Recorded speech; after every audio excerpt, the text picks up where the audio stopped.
Auzubillahiminash-shaytanir-rajim. Bismillahir-rahmanir-rahim. Assalamu alaikum dear students. My name is Farhatullah Khan and today you are watching class 9 lecture with Farhatullah Khan. आज हम class 9 की biology के chapter number first जिसका नाम है introduction to biology को discuss करेंगे।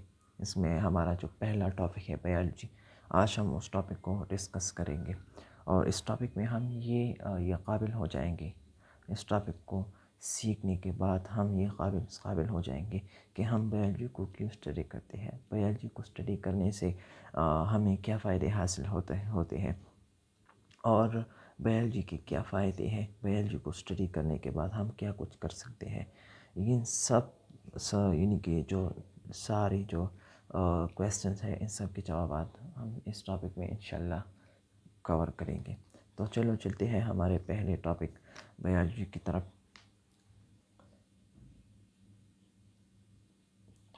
Biology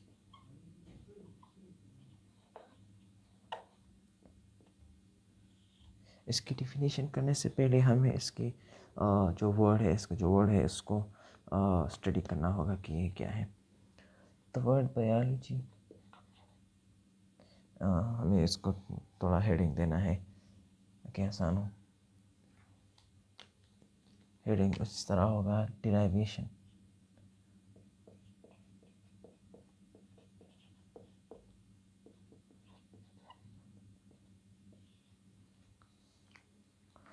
The word biology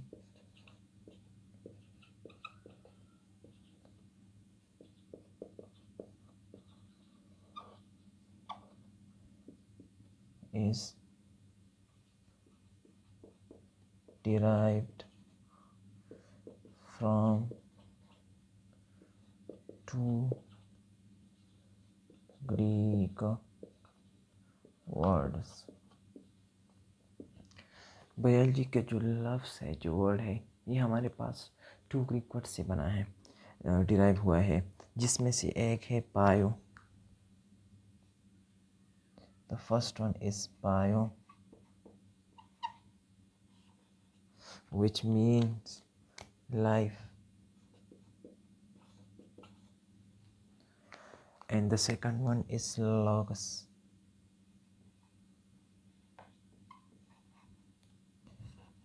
which means to study।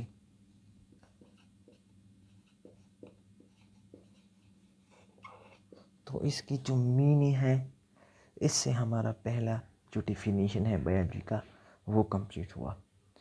तो इसका जो यानी कि इसमें जो लाइफ दिया गया है वो इसका मतलब, इससे मुराद ज़िंदगी है, जानदार है जो कि सांस लेते हैं, और स्टडी का मतलब है मुताला करना। तो इससे ज़ाहिर होता है कि ज़िंदगी के बारे में मुताले को बायोलॉजी है कहते हैं। तो इसकी डिफिनीशन की तरफ चलते हैं कि इसकी अच्छा, डिफिनीशन करने से पहले हमें थोड़ा उसकी हिस्ट्री की तरफ जाना होगा कि इसकी हिस्ट्री क्या है।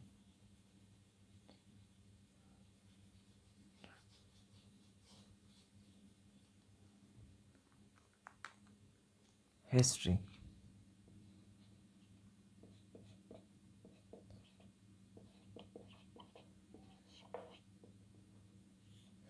तो इस वर्ड को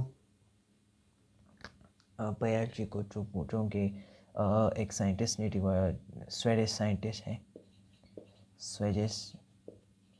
साइंटिस्ट है जिसका नाम है कार्ल लिनियस।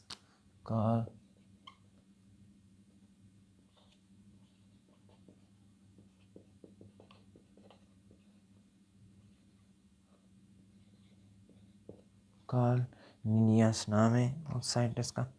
इसने इस बायोलॉजी को डिस्कवर किया था। बायोलॉजी को उसने ये नाम दिया था कि हम ज़िंदगी को सिर्फ बायोलॉजी में स्टडी करेंगे, यानी कि जो लिविंग थिंग्स हैं उसको हम बायोलॉजी के अंदर ही स्टडी करेंगे। और इसका जो डेट है वो तकरीबन 1700 1736 राउंड अबाउट 1736 को उन्होंने ये बायोलॉजी का नाम दिया, यानी कि लिविंग थिंग स्टडी को बायोलॉजी का नाम दिया था। अब थोड़ा डिफिनीशन की तरफ चलते हैं कि बायोलॉजी की डिफिनीशन हमारे पास क्या है।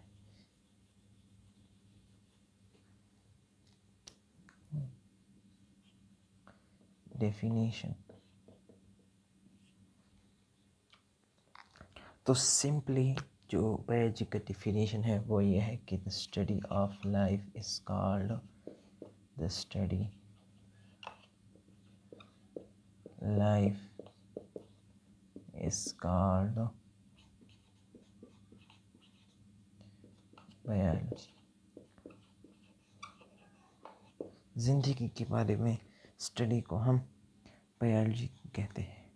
और इसका जो डिफिनीशन है, जिसे हम स्टैंडर्ड डिफिनीशन भी कहते हैं, वो कुछ इस तरह है। The branch of science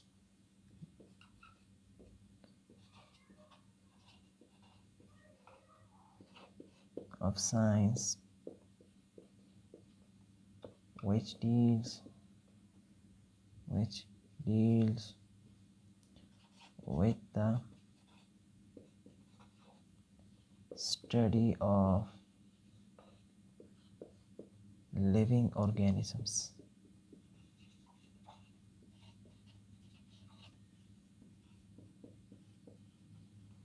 is called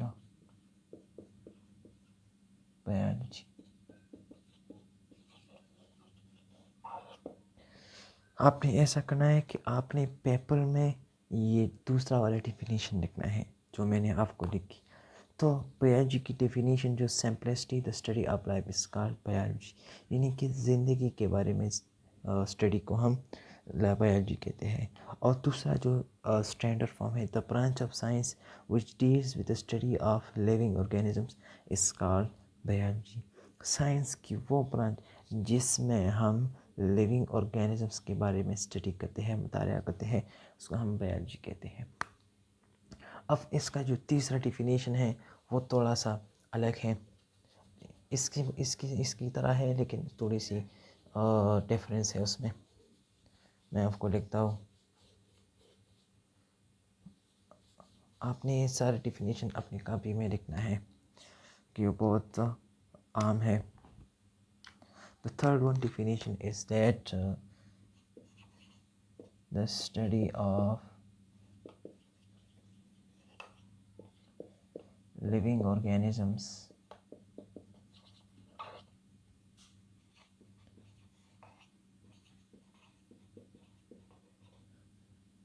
and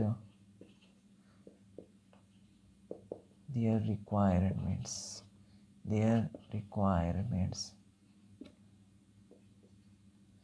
is called biology। यहाँ पर जो रिक्वायरमेंट दिया गया है यानी कि the study of living things living organism and the requirement is called biology, यानी कि जानदार चीज़ों के बारे में और इसकी जो ज़रूरियात है उनके बारे में स्टडी को हम बायोलॉजी कहते हैं।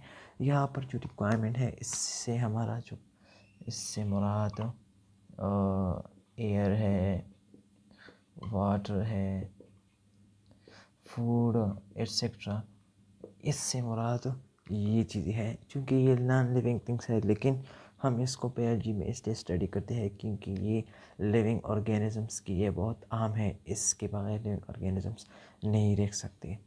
अब इसकी जो 3 डिविजन्स है बायोलॉजी की ब्रांच बहुत गहरी है, बहुत वसी है, तो इसको स्टडी करने के लिए आसानी से स्टडी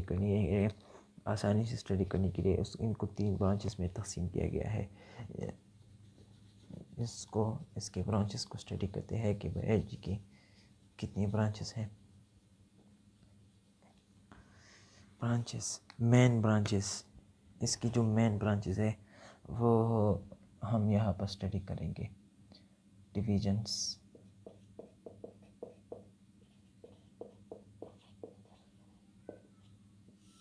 इन बायोलॉजी को 3 डिविजन्स है इसको 3 डिविजन्स में डिवाइड किया गया है कैटेगरीज जिसमें फर्स्ट वन है बॉटनी।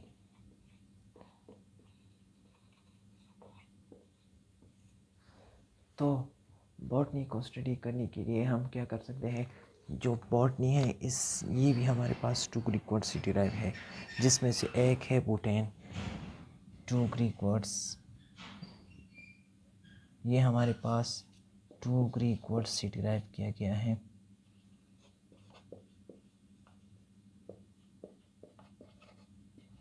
जिसमें एक है butane, butane, butane,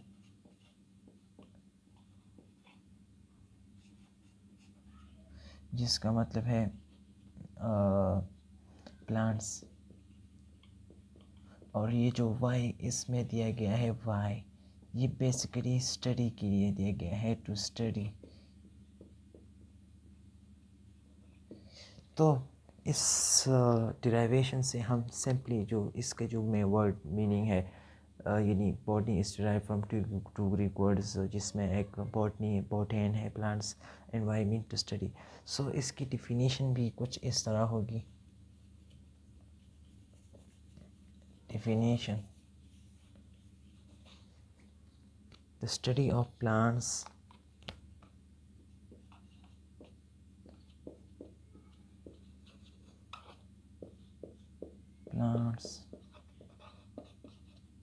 is called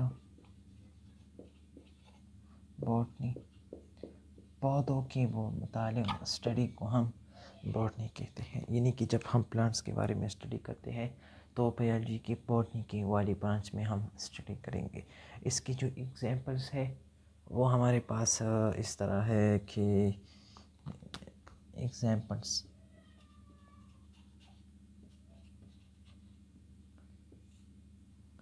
examples में हम मिसाल के तौर पर अगर हम ले लें ग्रासेस,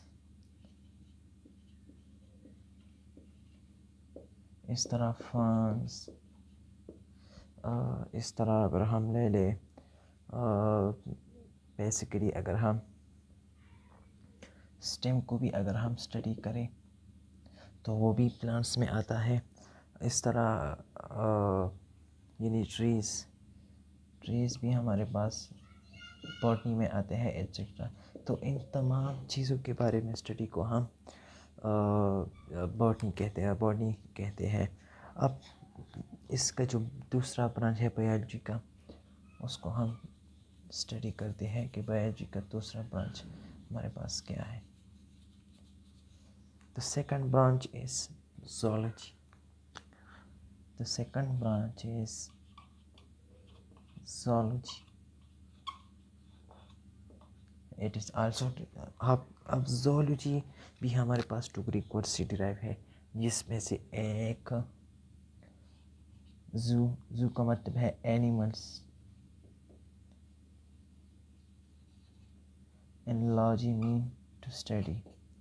सो सिंपली इसकी डिराइवेशन से हमें ये अंदाज़ा लगता है कि ज़ूलॉजी हमारे पास क्या होगी, इसमें हम एनिमल्स के बारे में स्टडी करते हैं। सो इसकी डिफिनीशन कुछ इस तरह होगी: the study of animals is called zoology. अब एनिमल्स में हम बहुत कुछ ले सकते हैं, जैसे कि इसकी जो मिसालात है, इसकी जो एग्जांपल्स है वो हम इस यहाँ पर ले सकते हैं। फॉर एग्ज़ाम्पल अगर हम इस तरह देखें,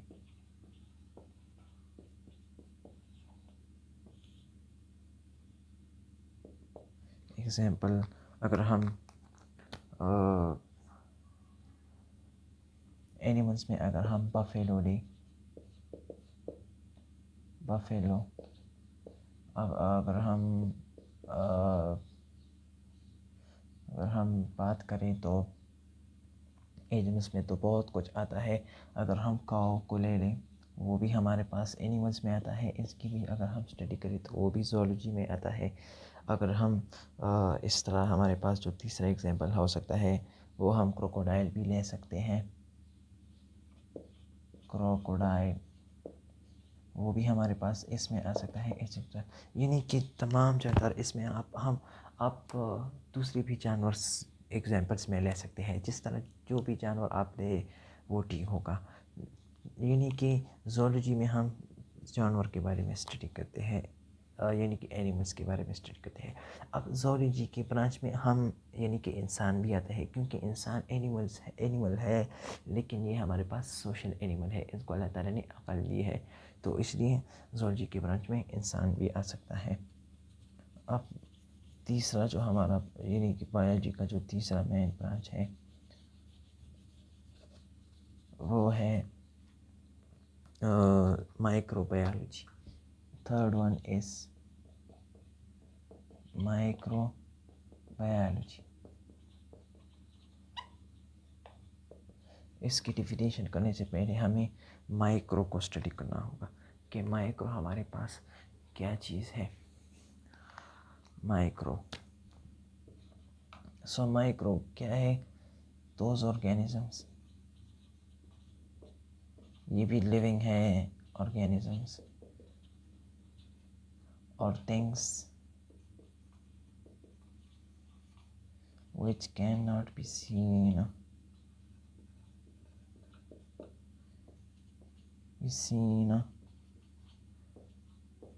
with naked eye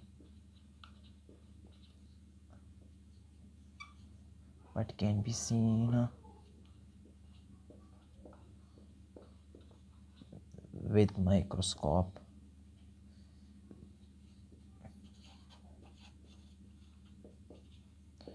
Is called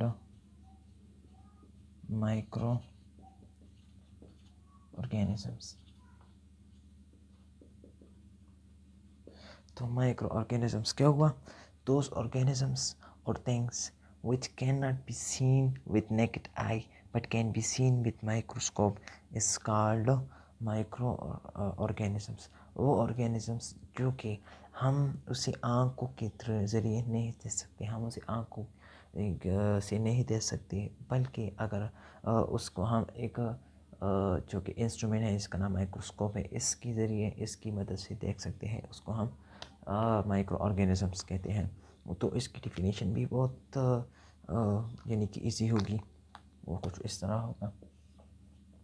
the study of micro organisms